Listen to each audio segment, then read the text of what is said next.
welcome by the Hooked on Chaos podcast, where we talk all about knitting as well as crochet.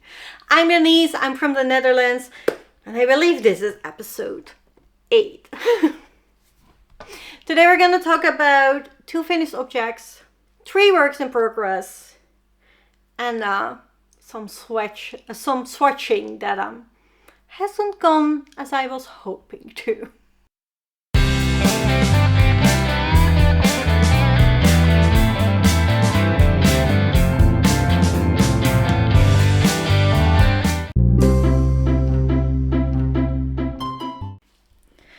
First all is the finished object I'm wearing today. This is the Lusk Tee by Rebecca Clow, and I absolutely love it.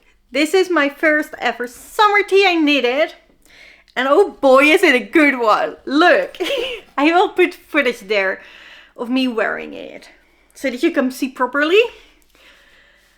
I have made the DK version with French cotton silk by Hobie. And it's so extremely soft. I was a bit nervous. This is a 17 stitch gauge, the same as her Tulsa tee. And you can see a bit through when it was blocked. And you could still see a bit through when you held it up to the light. However, on me, you don't see anything at all. I absolutely love the fit of this. I love the neckline. It is close enough that you don't see anything peeking out. I love the sleeves. This is a drop down, and I really wanted to try a drop down because my favorite sweater I crocheted seems to have a drop shoulder construction, and I wasn't sure if it was the yarn or the construction. And I do think it's the construction because oh boy do I love this. But then again, this yarn is also really soft and nice. So I'm still not sure. This is my first time wearing it. It is just coming from the blocking mats. Now, today, I put, it was dry and immediately put it on. So I also still have to try it outside in the sun. But so far, it feels really nice and not too hot at all. The French cotton silk is, as the name inclines, made out of 77% cotton and 20% silk. Very happy. I will make another Lusk Tee. Actually, I've already swatched for it, and we will talk about that later. So happy with this, so happy. Then another finished project is my dress. This is the Piper pocket dress by Tinderbox, and the only thing I had to do was put elastic in the neckline, which I did, and add the pockets. I am now very proud to tell you it indeed has pockets. I filmed a bit pre-blocked as well as blocked, so you can see the difference with me wearing it with pockets. I love it. I have worn it when it was 29 degrees outside. It was lovely. This is a tight fitter dress, so that does mean that you cannot sit in certain ways, as with every single tight fitting dress, but it is not too tight, but it doesn't. I like dresses with wide skirts because then I can sit cross-legged, and with this one you cannot sit cross-legged, but otherwise it's I love it. The elastic in the neckline looks a bit, it sometimes pulls, which obviously elastic does, right? It pulls it back. But when I wear it, it looks really flat. And now when I, hold it up once, it looks flat. So I was thinking of, see, it pulls, which, that is the job of elastic. So I was not sure if I should make it less tight, the elastic. But I think it's going to be fine. I will wear it a couple of times and then I will decide. But the Piper pocket dress is done. It has pockets. It took me 8 months to complete, and I am so happy. I love it. And this is the first year I'm doing summer wear, knitting wise and crochet wise. I haven't done it either. Both are done now, and I love both. So yeah, very happy with that. And then on to whips in progress. Works in progress. That's why whips. That's where whip stands for. Sorry. Last week on the haunted video store blanket, we were supposed to put the squares together, or not really.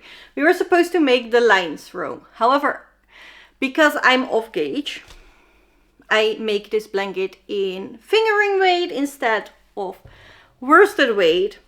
Therefore, I wanted to put the squares together and then do the striped rows, just to see that I make it wide enough, and not too wide, basically. However, I then find out that I did not want these two squares in the same row. So instead I made another square. So I now have 5 squares and 1 square ahead, but I'm the lined rows behind. So because I don't think I can use the stitch count because I have an additional square, and also the yarn that I would like to do the lines with is DK, and this is fingering. But I'm just using all my Halloween yarn. So I still have to do that, but I made a new square, so I wanted to show you. But I'm now officially behind. Just saying. Then I also worked a bit on the Easy Now Shawl by Miriam Molenbeek. Oh, I stopped halfway through. That is so inconvenient. Now I can't show you. I'm working on the lace round, and then I have one more repeat to go, but the first ball is almost done. I hope to finish it this week, maybe, so I can make photos in the with all the purple flowers that are blooming now. I really like it, but the rows are getting very long now, so it takes more time.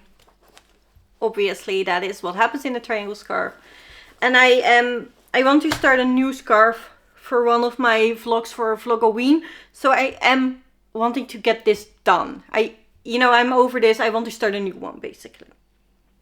But I think I'm gonna have so much fun out of wearing this. And I'm still not sure if I have to make more repeats than the pattern says, because I'm using a fingering weight instead of a DK weight. I am using Hobie Black Friday yarn from 2 years ago, so you cannot get it now anymore. But the disco socks is very close. It looks like it the same, and it's even a bit softer than the Black Friday one. So if you want the same fingering weight as I have, I would recommend that yarn. It is almost exactly the same, if not the same. And it has many colors too, so. And because I finished my big projects and I now only have lace work on the needles, which isn't, I have to check the pattern. Honestly, it is very easy. There are 3 rows you have to remember for the lace pattern. Normally I would be able to do that and I would not need a pattern. However, with my medication brain, I do need a pattern, but I'm pretty sure most people would not need a pattern for this. So I didn't really have anything that I could just knit or crochet endlessly in the round, because my Lusk Tee and the Piper pocket dress have been that for many months now. So what that ends up happening is that I made some more squares, 4 more, 3 of this light pink and 1 of this darker pink for my mom's cardigan. It's the Prolana Cardigan, the twin set grannies, I believe it's called. So we have 4 more squares, and it was fun because I picked up some pink cotton yarns in vacation. I always like to go to bookstores and to yarn stores to pick something up that reminds me of the vacation, and I needed still more cotton pink yarn for my mom's cardigan. So that is what I bought.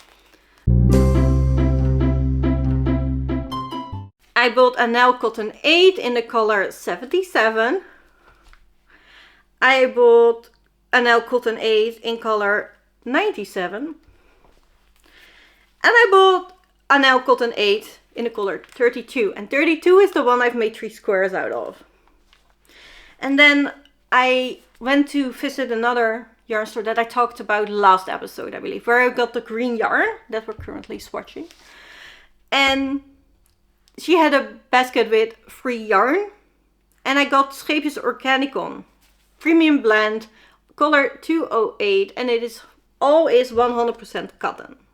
So it was fun to work with the new yarns. Just make a few granny squares. I am not a huge fan of granny squares, so I don't like to make them all at once. But it was now easy because that I can do without a pattern, so I have made 4. And then I felt like this is what happens, right? 2 big projects for me were finished, so I felt like I definitely needed a new one. Something, a sweater, or a cardigan. I really want to make a cardigan. I don't have a handmade cardigan yet. And I didn't really have one in my wardrobe, so I had to buy one recently. So I would like to make one. Specifically now, it's sometimes getting cooler and then all of a sudden it's warm again. I think it would be nice to have. And then also, I'm in fall mode. I want my sweaters back. I just want something that goes in the round for ages. So I start swatching. First up, I start swatching for another Lusk Tee, but I intend to make it long sleeve for winter. And this time I would like to try the fingering weight version. Because, that feels more compatible with fall. And I bought the Issachar Highland wool for it. So I swatched for it, but so far not enough. The pattern asked for 3.25 millimeter needle for the fingering weight version. However, for the decay version, I had to go up a full needle size to measure, so I could get Rebecca's gauge. So I was like, yeah, let's do that. However, I don't have a 4.25 millimeter needle. So I went to a 4.5 millimeter needle and I hit 21 stitches and I need 24 stitches. So I was like, all right, let's go down to 4 millimeter. However, that didn't help as much because now I have 22 stitches. So it is very funny to me that on fingering weight don't have to go a full needle size up. So I am going to swatch it now. I don't know. I think 3.5 because there was only 1 stitch difference. I need 2 actually, but I again don't have 3.25 millimeter needles, I believe. I think I have 3, 3.5, 3.75. But not 3.25. So I think I will try 3.5 millimeters, see if that helps. I do now intend to make it with the bust shaping. I should have done it for the t-shirt too. Rebecca explained that in one of her latest podcasts that you want the bust shaping basically because, females need more space here.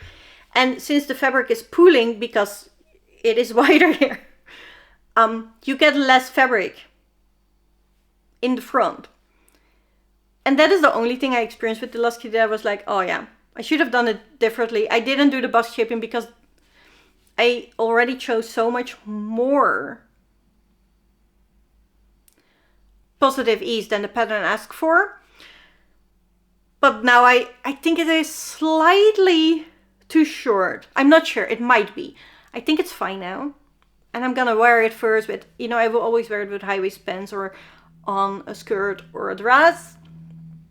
I will see how that goes and I can always lengthen it. But for the winter one, I want to make the bust shaping. But so far, I'm still in the swatching part. No luck so far. And then I would really like to make I believe it's called the Zip Me Up cardigan. It is a stockinette cardigan with a collar and a zipper. I like cardigans with zippers, and most cardigans are designed with buttons. Some are easily interchangeable for a zipper, some are not. Like, the fabric needs to be sturdy enough to hold a zipper. But the Zip Me Up is made with a zipper. It's stockinette, which sounds perfect. It's gonna be easy, but it looks very clean. I think this is gonna be a standard cardigan that I will wear often. However, this swatching process also did not go great. I already had the yarn. I am using Drops Charisma. Sorry, I forgot to get a skein. And I swatched on 5mm first. Was too big. I needed bigger needles, did it on 6, and now it's one more too big. I probably will need a 6.5mm. I'm pretty sure. It depends 2 stitches. So I will probably need a 6.5 and not a 7, but I don't own a 6.5 on my interchangeable needle set. So, I hope I can swatch for the Lusk, and then I will put that on first, and then next month I will buy the needle and the pattern for the cardigan. Something like that is the plan now. And I already told you about the acquisitions. So that's it for this week. I hope you enjoyed. If you did, please like, subscribe if you want to see more chaos from me. I post a podcast like this every other week. And I hope to see you there. Bye.